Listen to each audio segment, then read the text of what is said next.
Hey folks, this is a quick tutorial on intervals. Interval simply refers to the distance between two notes.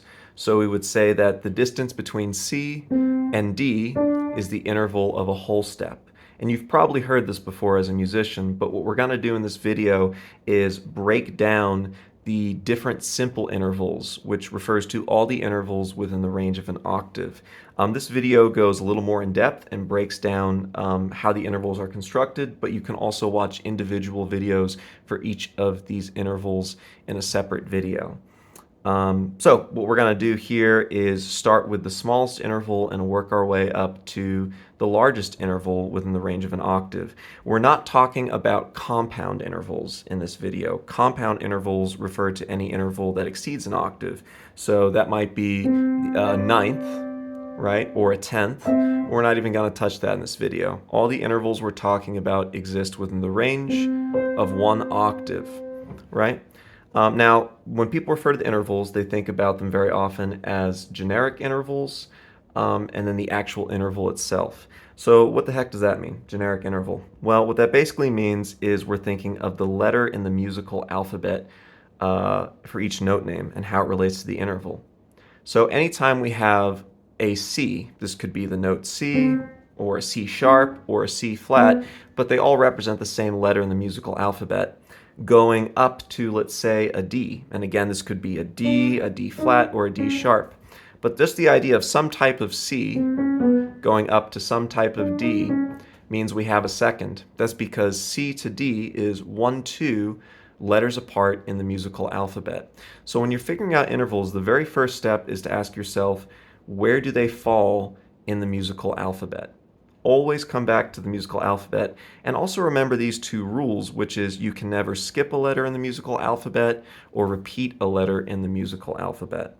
We'll touch more on this in Module 3 when we talk about major scales. But for right now, a good exercise to do is just start with a note name in the musical alphabet and ask yourself what interval would be above or below it. So let's say we're starting on the musical note name of E. Again, it could be an E sharp, an E flat, doesn't matter. If it's some type of E, a second above it, just as a generic interval, is going to be some type of F. A second below E would be some type of D. Now this only gets us so far, particularly when we think about the chromatic scale, or all 12 notes in the range of an octave. So what we're going to talk about is the different types of seconds, and so on and so forth. The two most important intervals, if there's only two intervals you remember from this video, are the half step and the whole step. Another name for a half step is a minor second. This is the smallest interval in Western music. A minor second is basically whatever note is right next door to the note you're on. So let's say I'm on the note C. A minor second or half step above C would be D flat. Again, I'm thinking C, D. These two notes are a half step apart. A half step or minor second below C would be B. Now, of course, you could also say C to C sharp is a half step, or C to B is a half step. But very often when people refer to minor seconds, they take the care to say C to D flat. Again, the musical alphabet, C to D. That's two distinct letters. So C to D flat is a minor second. So just to get a little bit of practice, I'm going to play a note and then demonstrate what the minor second or half step above or below would be. So let's say we have the note A. A half step above A would be B flat. A half step below that A would be G sharp. To use another example, if we have the note F, a half step above F would be G flat, and a half step below F would be E. So that's one type of second, the minor second or half step. The next type of second we have is a whole step. You can think of a whole step simply as being not one, but two half steps. So a half step plus a half step gives us one whole step, right?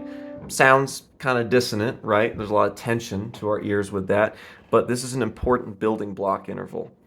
So just like the half step, we're thinking about the distance of two letters in the musical alphabet. So C going up to D is a whole step.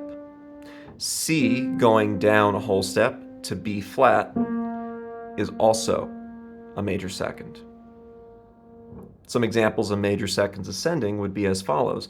Let's say we're starting on the note E flat. And this is where a keyboard or piano is very helpful, even if you don't play piano or keyboard. I strongly recommend, at a minimum, every musician should do this, learn the visual layout of the instrument.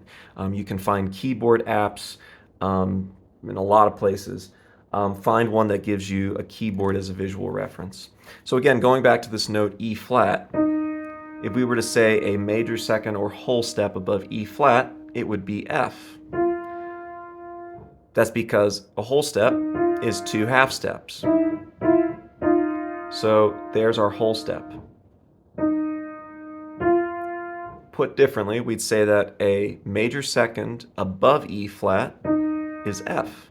If we go back to E flat and we want to find a major second or whole step below it, the correct answer would be D flat. So some major seconds ascending: F to G,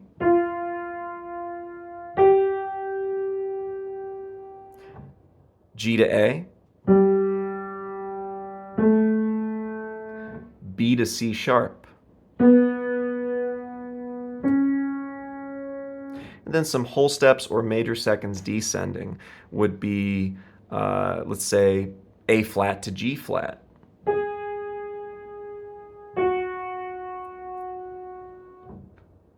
D sharp to C sharp.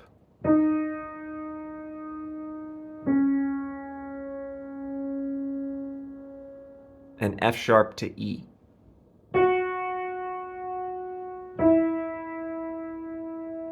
Now there's one type of second that we see which we refer to as an augmented second.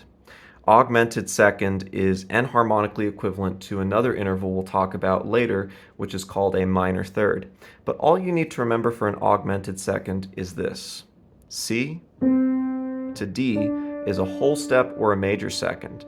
When we augment something, we add to it. So we're basically taking this D, the second in this interval, and we're moving it up another half step.